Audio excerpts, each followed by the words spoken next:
How are we doing today, guys? My name's Aiden Walsh. I'll be presenting the Olympic National Park in Seattle, Washington. A little introduction to the Olympic National Park. The Olympic National Park is located in the peninsula of Washington State in the Pacific Northwest region of the United States. The park consumes about 1,400 square miles of space within the state of Washington. The Olympic Peninsula has been home to indigenous people for thousands of years and was later explored by European and American settlers. The establishment of the Olympic National Park itself was founded in 1938.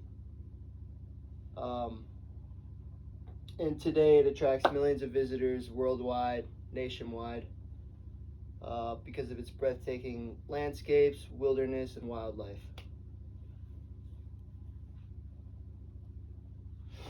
The geological setting of Olympic National Park is once again on the Olympic Peninsula, which is surrounded by the Strait of Juan de Fuca,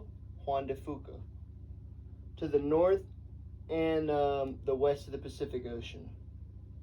The park's topography is shown right here. The quality of the picture didn't turn out too well, but I do have the link to the topography map in my references, so you can check that out as well. But it shows in this topography map the rugged mountains, deep valleys, and extensive forests, ranging between elevations within the Olympic National Park.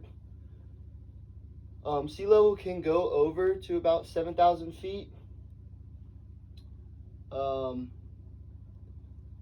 the geology in total of the Olympic National Park is pretty diverse and complex, reflecting its long dynamic history of volcanic eruptions, which form all these steep mountains, valleys, and forests.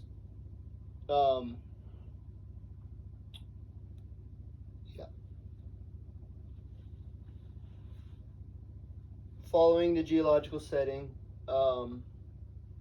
Olympic National Park is known for its steep peaks, specifically Mount Olympus, which was composed of basalt and sedimentary rock from glaciers that have eroded over time.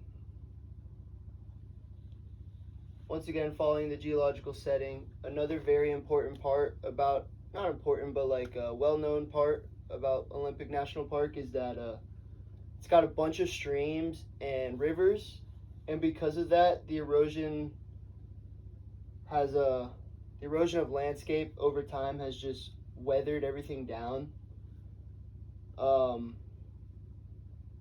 However, this does bring unique plants and animals into the Olympic National Park due to the abundant streams and rivers found. All in all, the geological setting is defined by a diverse array of rocks, complex tectonic processes, and the ongoing of erosion by water. These factors have shaped the park's stunning landscapes and support its unique ecological communities, making it truly a special place to explore. There is a few geological hazards within the Olympic National Park. The main hazard being large earthquakes because of the Juan de Fuca tectonic plate that the park sits right on. These earthquakes can trigger landslides, which can destroy pathways, infrastructure, and even people. It's just a big hazard to safety. Besides earthquakes and landslides, the park is home to several volcanic systems, including Medicine Lake Volcano, which is this in the background. It's actually huge. Medicine Lake Volcano, while being dormant, could erupt at any time in the future. We never know, and especially with these hazardous earthquakes, it could also speed up the process of the volcano erupting. So some mitigation techniques include visitors practicing and following safety guidelines,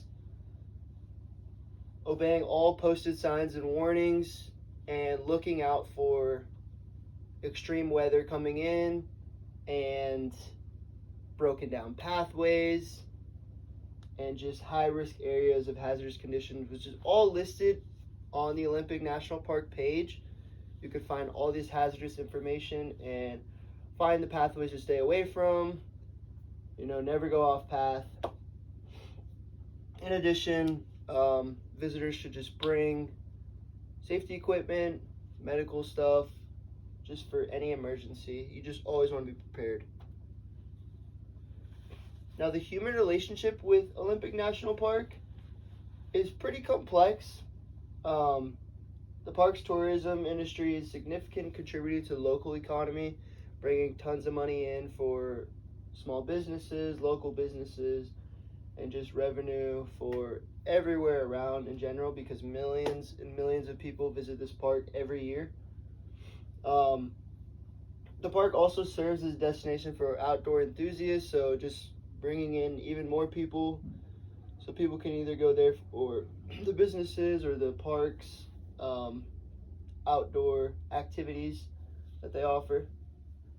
However, this does offer a challenge and conflict for nearby communities. For example, the park's protection status limits the type of economic activities that can take place within the boundaries, so not everything people would like to do can be done, just because it is a protected area and we just want to keep it pristine as possible.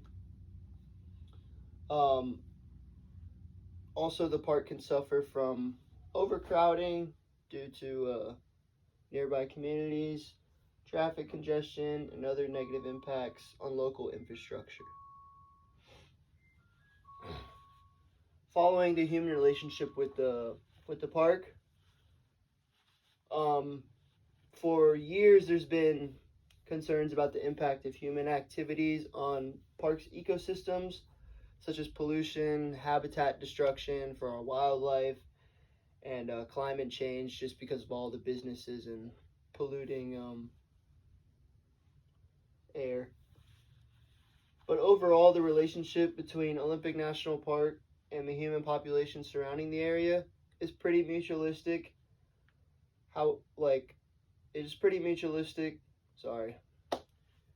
Overall, the relationship between Olympic National Park and the human population surrounding the area is pretty mutualistic, even though there are some negative impacts of humans, such as polluting,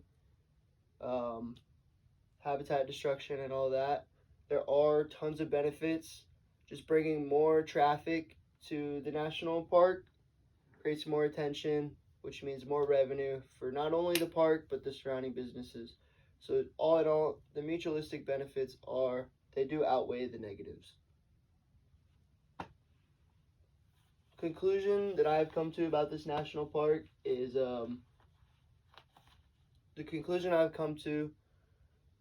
that the study of this national park is detrimental to the growth of Olympic National Park. Without studying it and learning not only the geological setting, the hazardous conditions, but also the relationship with the humans surrounding the area in the national park, we wouldn't know the things we know today on how to mitigate things, how to increase population, how to keep people safer.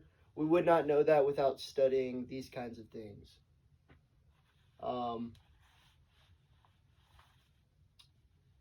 And yeah, pretty much continuing scientific research, management, and collaboration, we can work towards creating a more sustainable national park for the humans and the rest of the world.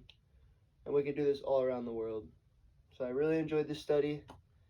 Thank you, Mr. Morris, for having me in your class.